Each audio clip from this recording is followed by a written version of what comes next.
Hey, let me tell you about a book that I recently read and recommend it. The title is Worldly Saints. The subtitle is The Puritans as They Really Were. It's about Leland Ryken. Leland Ryken teaches at Wheaton, I believe. If he's still there, I assume he is. I think he's been there for like 120 years or something like that. Written dozens of books. He's a conservative Bible scholar. Great author, very helpful, and this book is no exception. It's a great book. I enjoyed it and want to recommend it. It was written way back in 1986, I think I saw, and so it kind of been on my radar for a long time, but I'd never read it, and I read it in preparation for an event that we had at our church a couple of weeks ago. And let me go ahead and tell you about that just real briefly. We do an event called Puritans and Pirates. I know that sounds a little gimmicky, but the background is that the Puritans were during the same time period as the golden age of piracy. And our community, I'm down in Bay St. Louis on the Mississippi Gulf Coast, does a annual street festival called Pirate Day in the Bay. And it's just a pirate-themed thing. It's kind of fun. A bunch of pirates storm the harbor and kidnap the mayor and take over the city for the weekend. But it's really just a family fun street festival event. And there's costume contests and all sorts of different things with vendors and all the rest. And so we thought we would kind of connect with that a little bit unofficially. And Friday evening, we did a lecture on the Puritans because the same time period as the pirates. They're in the same time period. So one of our church members, Kendall Harper, did a lecture on the Puritans, an introduction to the Puritans, why they are important. Then I had a couple of other buddies of mine, elders at a Reformation Church in Baker, Louisiana, brought some folks from their church over and kind of made a whole weekend of it. We actually went to Pirate Day in the Bay on Saturday and did a little street evangelism there. And then I did another sort of talk that evening. But in preparation for that, I wanted to read Worldly Saints by Leland Ryken, The Puritans as They Really Were, is the subtitle. And basically what Ryken is doing there is sort of giving an apologetic for the Puritans. You know, the Puritans sort of get a bad rap, and he even opens the book with, in the opening chapter, with sort of that stereotyped sort of saying that says, you know, the Puritans were a group of people that were always sitting around worried that somebody somewhere might be having a good time, and of course Ryken says nothing could be further from the truth. That's just not actually a good representation of who the Puritans were. They were very serious-minded, but that was a good thing.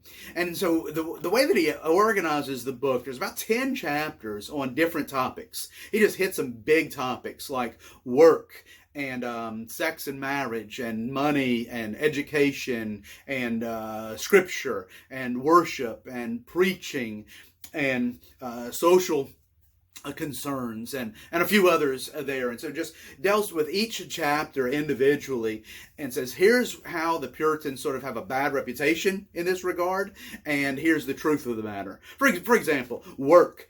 He talks about the Puritan work ethic. Now, I don't know about you. I was always raised I've heard of the Puritan work ethic, and that was always, I thought, was a good thing. But apparently, there's a lot of folks who look, when they use that phrase, the Puritan work ethic, what their meaning is something negative, something that is out of balance, you know, workaholic and imbalanced, and Ryken was explaining, no, here's why here's some of the things that they said about work and why they put a high premium on work and why they felt that way and what they said about it and the balance that was there. And so sort of an apologetic for the Puritan work ethic. And he does that with each one of those. Sex and marriage, you know, that's one that people look at the Puritans as sort of puritanical. I mean, that's where the similar etymology of those words, puritanical and stuffy and all the rest.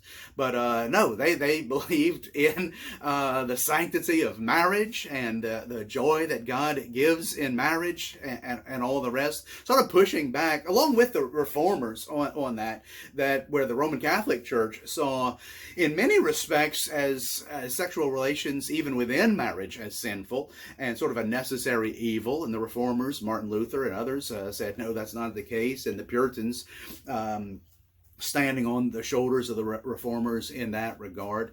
And Ryken helps us think through that. And so each one of those, I won't go through the whole book. I did that Saturday evening at our church with the group there. I won't do it again now, but go and read the book. It's a helpful book. I'll mention the last couple of chapters as well. One of the second to last chapter, he did after he was defending the Puritans. Then he has a chapter, and here's some weaknesses they may have had. And unfortunately, that was a strange chapter, to be honest with you, because I felt like he was kind of undercutting a lot of the things that he had just said in the last 10 chapters.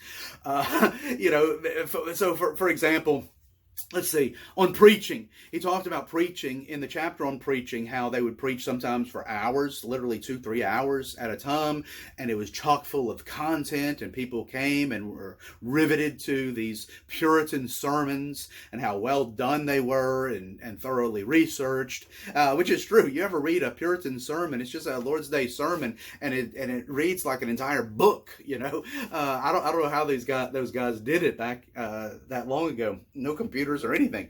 And so Ryken is promoting them in that regard. And then in that chapter with a negative, he did say that the Puritans sometimes were a little wordy and redundant and some sort of undercut his things. I think it probably would have been helpful if he would have just wove that all together in each of the chapters. But whatever the case, it doesn't detract from the book at all. And then a final chapter where he kind of runs across the grain and some big picture general things that we owe a great debt of gratitude to the Puritans.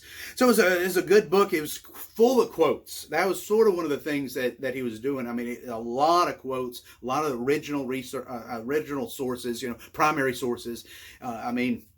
Where he's saying, here's what the Puritans said about worship, and then just quote after quote after quote and explaining those types of things, explaining where they were coming from. So I thought it was a very helpful book. If you have not read it, if you are interested in the Puritans at all, and you ought to be, if you're a Christian, the Puritans, very helpful. And this is a great introduction to the Puritans. There's some other works, some Meet the Puritans by Joel Beakey and some others that I would recommend as well. But for right now, let me just go ahead and cut this video short because I don't want to go on too long. I could talk about it all day, but I want you to get off of YouTube and go read a book. And a great one would be Worldly Saints by Leland Ryken.